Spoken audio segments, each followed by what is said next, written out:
इस मूवी में हमें नियर फ्यूचर का टाइम दिखाया जाता है, जिसमें दिखाया जाता है कि बहुत बड़ा एस्टेरॉयड पृथ्वी की तरफ बढ़ रहा है, जिसके टकराने से पूरी इंसानियत खत्म हो सकती है। और पृथ्वी को इस एस्टेरॉयड से बचाने के लिए एक इंटरनेशनल एफर्ट चालू किया जाता है, जिसके तहत एक मून शील्ड नामक प्रोग्राम बनाया जाता है, जिसके मुताबिक बहुत बड़ा बेस चांद पे बनाया जाएगा। और इसमें इंसानों का प्लान ये होता है कि वो न्यूक्लियर वेपन का इस्तेमाल करके एस्टेरॉयड को डिस्ट्रॉय कर देंगे और बचे हुए जंग से पृथ्वी को बचाने के लिए मून का इस्तेमाल करेंगे। और कई सालों के प्लानिंग के बाद इंसान आखिर न्यूक्लियर मिसाइल लॉन्च कर देते हैं और फिर हम सभी लोगों को विक्ट्री को सेलिब्रेट करता हम देखते हैं। इसके बाद हम इस कहानी के मेन कैरेक्टर डुगू को देखते हैं, जो कि अपने कमांडर जिंग में इंटरेस्टेड लग रहा था, जो कि अभी अभी लॉन्चिंग मिशन से वापस आई थी। डुगू उसे देखकर स्पीचलेस हो चुका था। जिंग जब ये देखती है तो उसकी लेजनेस की वजह से उसे डांट देती है, जिसके बाद वो वहाँ से चली जाती है और डुगू भी अपने रूम में चला जाता है और वहाँ बैठकर जिंग को इम्प्रेस करने के बारे में सोचने लगता है और इस बात से बिल्कुल बेखबर कि कुछ एस्टेरॉयड बेस की तरफ बढ़ रहे हैं। ये देखते ही जिंग ने तुरंत बेस को खाली करने का ऑर्डर दे दिया और 30 मिनट के अंदर सारे बेस को खाली करने का प्रोसेस स्टार्ट कर दिया जाता है और इसलिए सभी लोग वहां से भागने लगते हैं। लेकिन डुगू अभी भी अपने सपनों में खोया हुआ था। कुछ ही देर में सभी वर्कर्स बेस को छोड़ देते हैं और रॉकेट की तरफ जाने लगते हैं। और इधर जब डुगू भी वार्निंग साइन देखता है तो उसे रियलाइज होता है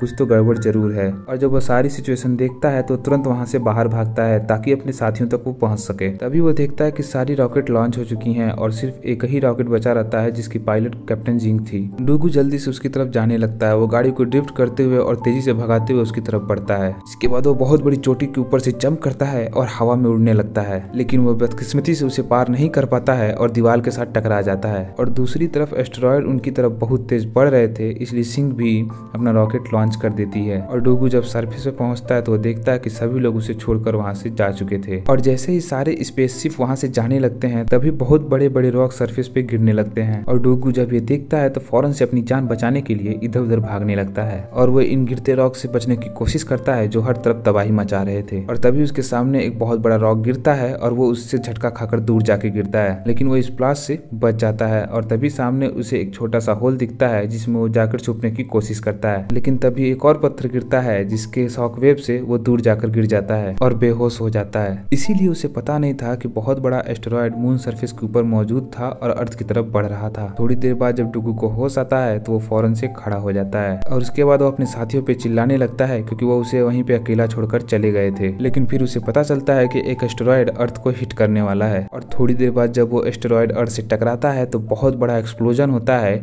और पूरी अर्थ सरफेस डिस्ट्रॉय हो जाती है और अर्थ एक फ्लेमिंग बॉल की तरह नजर आने लगती है। और जिसकी वजह से डुगू जो मून पे अकेला रह गया था होपलेस हो जाता है, जिसके पास बेस में वापस जाने के अलावा और कोई ऑप्शन नहीं बचता है। बेस में जाने के बाद वो हर जगह कांटेक्ट करने की कोशिश करता है, लेकिन उसे कोई भी रिप्लाई नहीं आता है, जिसके बाद उसे जल्द ही एहसास हो जाता है इस दुनिया में वो अकेला रह गया है। जिसके बाद वो बहुत ज्यादा गमगीन हो जाता है और अपने मरने वाले दोस्तों को ऑनर करने लगता है। और खुशकिस्मती से उस बेस पे इतना खाना मौजूद रहता है कि वो मरने तक इस्तेमाल कर सकता है। जिसके बाद वो दोबारा से अपने ख्यालों में खो जाता है और वो सीधा कैप्टन के रूम में चला जाता है, जिसकी वजह से उसे दोबारा से मोटिवेशन मिलता है और वो अपनी दाढ़ी सेव करने के बाद अपनी इमेजिनरी गर्लफ्रेंड के साथ डेट पे जाता है। जिसके बाद वो अपनी इमेजिनरी गर्लफ्रेंड के करीब जाने लगता है, लेकिन उसे इस बात का पता नहीं होता है कि अर्थ पे कुछ जगह कुछ लोग एस्टेरॉयड से बचने में कामयाब हो गए थे और वो लोग डुगू की उल्टी सीधी हरकतें देखकर परेशान हो रहे थे। और उसमें चेयरमैन मिस्टर सन भी शामिल थे, जो कमांडर जिंग को डुगू की स्टोरी को लोगों के लिए ब्रॉडकास्ट करने का ऑर्डर देते हैं, जिनका ख्याल था कि इससे लोगों को उम्मीद मिलेगी, जिनको बहुत ही मुश्किल हालात का सामना करना पड़ रहा था। लेकिन ये प्लान इतना ज्यादा जानदार नहीं था क्योंकि डुगू वहाँ से काफी दूर था और वो सुकून भरी जिंदगी बिता रहा था। उसके पास खाने के लिए भी बहुत कुछ मौजूद था। एक सुबह जब डुगू उठता है तो खाना लेने के लिए जाने लगता है, फिर भी उसे एहसास होता है कि कुछ तो गड़बड़ जरूर है क्योंकि वहाँ पे एक पैकेट खाने का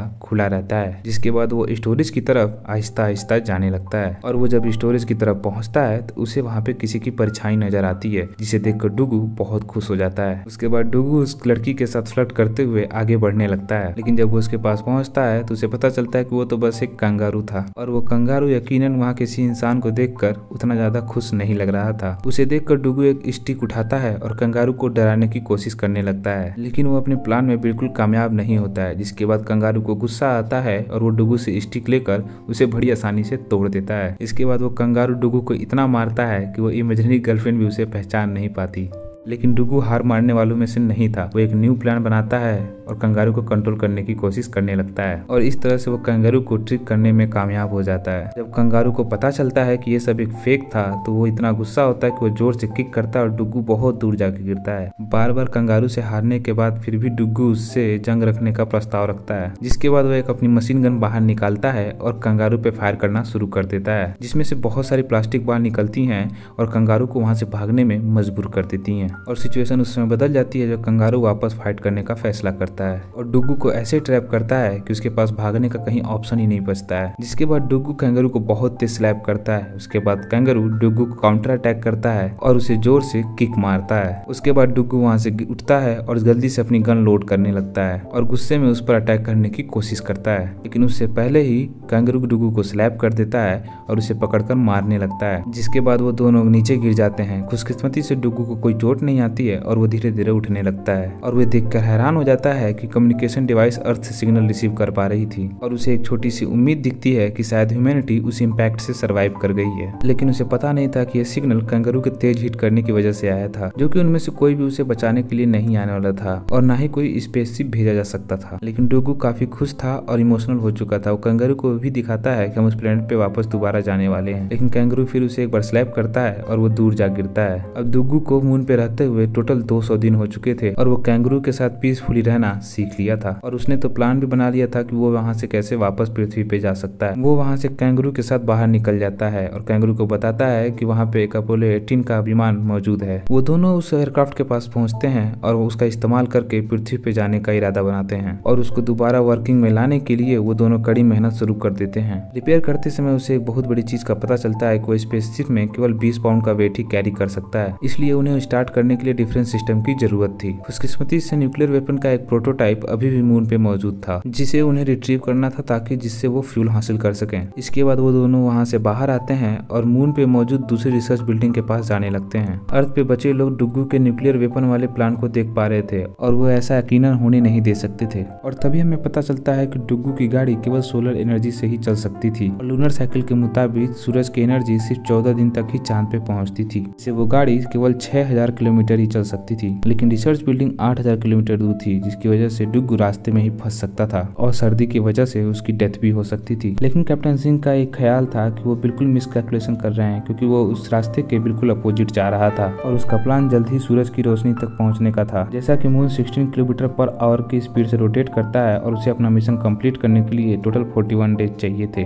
डुगू उस तरफ बहुत तेजी से जा रहा था, मानो कि सूरज के साथ वो रेस लगा रहा हो, और जिस वजह से वो केवल 4 घंटों के लिए सोता था और कैंगरू उसे टाइम पे जगाने से हेल्प करता था। और इस टफ रूटीन के कारण डुगू हेलुसिनेट करने लगता है और एक दिन जब कैंगरू उसे जगाने की कोशिश करता है तो वह जोर से चिल्लाने लगता है, लेकिन किसी तरीके से वो अपने ड्रीम से वापस आने में कामयाब हो जाता है। लेकिन वो उसे एहसास होता है कि रियलिटी तो ड्रीम से भी ज्यादा डेंजरस थी, क्योंकि वो बहुत बड़ी खाई में गिरने लगते हैं और सरफेस से जल्दी से टकरा जाते हैं। कई दिनों की डेंजरस ड्राइव के बाद आखिर में वो एक रिसर्च फैसिलिटी में पहुंचने में कामयाब हो जाते हैं, जहाँ पे न्यूक्लियर वेपन मौजूद था। वो जल्दी से बिल्डिंग के अंदर जाते हैं और केयरफुली आगे बढ़ने लगते हैं और जल्दी ही डुगू को वो न्यूक्लियर वेपन मिल जाता है, जिसे वो नीचे उतारने लगते हैं। और तभी कैंगरू को इंजीनियर बनने का दिल करता है और वो कंट्रोल बटन जोर जोर से दबाना शुरू कर देता है, जिसकी वजह से वो वेपन जोर जोर से शेक होना शुरू हो जाता है। इसीलिए डुगू कैंगरू को ट्रक में लॉक कर देता है, जिसके बाद वो बेस की तरफ जाने लगता है और कठिन रास्तों का इस्तेमाल करते हुए म्यूजिक भी इंजॉय करता है। और इस दौरान उसे पता नहीं चलता है कि उसकी गाड़ी ट्रक से अलग हो जाती है, जिसमें कैंगरू को उसने लॉक किया था। थोड़ी दूर जाने के बाद डुगू रेस्ट करने के लिए गाड़ी रोक देता है और अपने एनिमल फ्रेंड को चेक करने के लिए गाड़ी से बाहर आता है और तभी उसे पता चलता है कि पूरी वैगन ही गायब हो चुकी थी,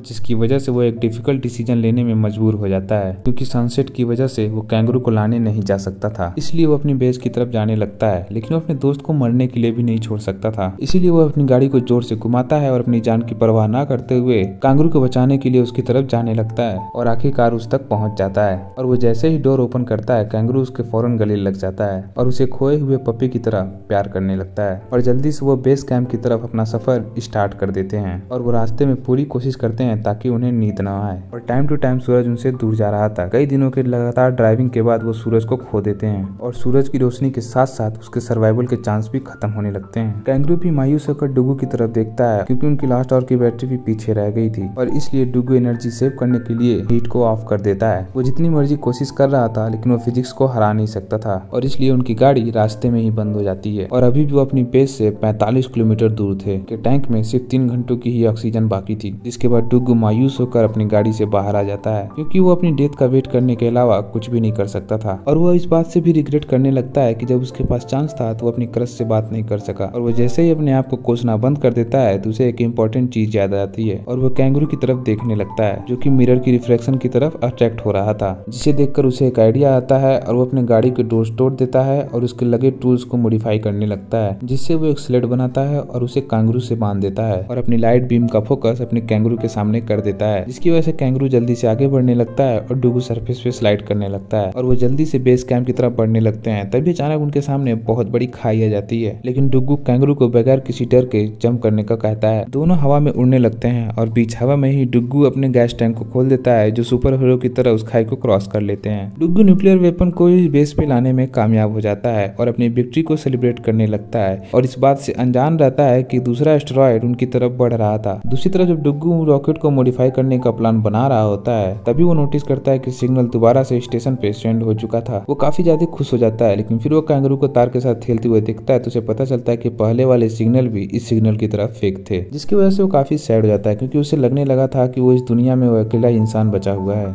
लोग डुग्गू की होपलेसनेस को महसूस करते हैं और वो एक प्लान बनाते हैं ताकि हम सब मिलकर उसके रियलाइज कराएंगे कि वो दुनिया में अकेला नहीं है, और इसलिए सभी लोग एक जगह इकट्ठे होते हैं और अपनी लाइट का रुख मून की तरफ कर देते हैं। और डुग्गू जब अर्थ की तरफ देखता है तो उसे यकीन ही नहीं होता है कि ह्यूमैनिटी अभी भी बाकी है, जिसे देखकर वो काफी ज्यादा इमोशनल हो जाता है और रोने लगता है। जिसके बाद हमें दिखता है कि डुग्गू अपने रिसीवर को दोबारा रीएडजस्ट करने में कामयाब हो जाता है और अब वो अपने दर्द पे मौजूद दोस्तों को देख सकता था, जिनमें कैप्टन सिंह भी शामिल थी। ये देखकर वो खुशी से रोने लगता है। जल्दी ही सब मिलकर काम करने लगते हैं ताकि वो इस रॉकेट को रिसेंबल कर सके और डुग्गू को अर्थ पे वापस ला सके, और वो जल्द ही सबकी मदद से रॉकेट को न्यूक्लियर वेपन से मॉडिफाई करने में कामयाब हो जाते हैं। जिसके बाद वो दोनों अर्थ पे वापस जाने के लिए तैयार हो जाते हैं। वो वहाँ से निकल पड़ते हैं, लेकिन उन्हें पता नहीं होता है कि दूसरा एस्टेरॉयड भी अर्थ की तरफ बढ़ रहा होता है। डुग्गू आखिरकार ऑर्बिट तक पहुंचने में कामयाब हो जाता है, जिसकी वजह से सभी लोग सेलिब्रेट करने लगते हैं। और तभी डुग्गू उस रॉकेट को स्पेस स्टेशन से अटैच करने में भी कामयाब हो जाता है और वो जैसे ही वेसल को प्रिपेयर करता है और स्पेस पॉड को लॉन्च करने लगता है तभी कैप्टन को एक बैड न्यूज मिलती है कि सेकंड एस्टेरॉयड उनकी तरफ बढ़ रहा है। तभी उन्हें पता चलता है कि वो जॉइंट रॉक ओरिजिनल एस्टेरॉयड का हिस्सा था जो कि उससे टूट गया था और वो रॉक अर्थ की तरफ बढ़ रहा है। जिसके बाद लोगों को एहसास होता है कि ह्यूमैनिटी को कोई बचा सकता है तो वो अब डुग्गू ही है, क्योंकि उसके पास न्यूक्लियर वेपन था। और लेकिन इसका मतलब यह था कि डुग्गू को बच पाना भी बहुत मुश्किल था। कैप्टन जिंग डुग्गू को ये न्यूज देने का फैसला करती है और डुग्गू इस बात को मान भी जाता है, ये जानते हुए भी कि उसे अपनी लाइफ सेक्रीफाइस करनी पड़ेगी। जल्दी सभी लोग अपने शेल्टर्स में वापस चले जाते हैं और वो किसी भी बुरी आउटकम के लिए तैयार हो जाते हैं। इधर डुग्गू कैंगरू को गुड बाय कहता है और उसे स्पेस पॉड में ही छोड़ देता है। जिसके बाद डुग्गू उसे अपने डिफिकल्ट टाइम में साथ देने का उसका शुक्रिया अदा करता है। इसी के साथ वो लीवर को खींचता है और कैंगरू को अर्थ की तरफ भेज देता है और उसे वो जाता हुआ देख काफी इमोशनल हो जाता है, क्योंकि शायद वो आखिरी बार अपने दोस्त को देख रहा था। लेकिन अब उसे सबसे इम्पोर्टेंट मिशन पूरा करना था और वो एस्टेरॉयड की तरफ बढ़ने लगता है और वो रॉक के बड़े क्लस्टर में एंटर हो जाता है और रॉक से बचते हुए आगे बढ़ जाता है। डुग्गू उन रॉक से बचते हुए आगे बढ़ रहा था तभी एक जायंट रॉक उनके शिप से टकराता है और वो स्पिन करने लगता है। डुग्गू उसे कंट्रोल करने की कोशिश करता है, लेकिन वो आउट ऑफ कंट्रोल हो चुका था। डुग्गू डोर को तोड़ देता है, जिसकी वजह से प्रेशर इक्वलाइज हो जाता है और उसकी रोटेशन रुक जाती है। और जब वो शिप को चेक करने जाता है तो उसे पता चलता है कि इंजन पूरी तरीके से डिस्ट्रॉय हो चुका है। जिसके बाद डुग्गू डिसाइड करता है कि वो इस बम को मैनुअली एस्टेरॉयड तक लेके जाएगा, लेकिन इसका मतलब अपनी लाइफ को सेक्रीफाइस करना था। इसके बाद वो बाहर आता है और उस वारहेड को अनलॉक करता है और उसे पुश करता हुआ एस्टेरॉयड की तरफ ले जाने लगता है। वो बगैर किसी खौफ के उसकी तरफ बढ़ रहा होता है। इसी दौरान उसका सूट भी डिस्ट्रॉय होने लगता है और आखिरकार वो इस एस्टेरॉयड तक पहुंचने में कामयाब हो जाता है। इसी दौरान वो कैप्टन को इमेजिन करने लगता है और वहाँ पे बहुत बड़ा ब्लास्ट होता है, जिसके कारण वो एस्टेरॉयड भी डिस्ट्रॉय हो जाता है। इसके बाद हम देखते हैं कि सभी लोग शेल्टर से बाहर आ जाते हैं और आसमान की तरफ देखने लगते हैं और डुग्गू के सेक्रीफाइस को याद करने लगते हैं। कई साल बाद ह्यूमन अर्थ को रिस्टोर करने में कामयाब हो जाते हैं और कैंगरू को नेचर में अपना घर दोबारा मिल जाता है। कैप्टन जिंग और उनकी टीम को दोबारा मून पे भेजा जाता है ताकि वो अर्थ को सेव करने का कार्य कंटिन्यू कर सकें और इसी के साथ मूवी एंड हो जाती है।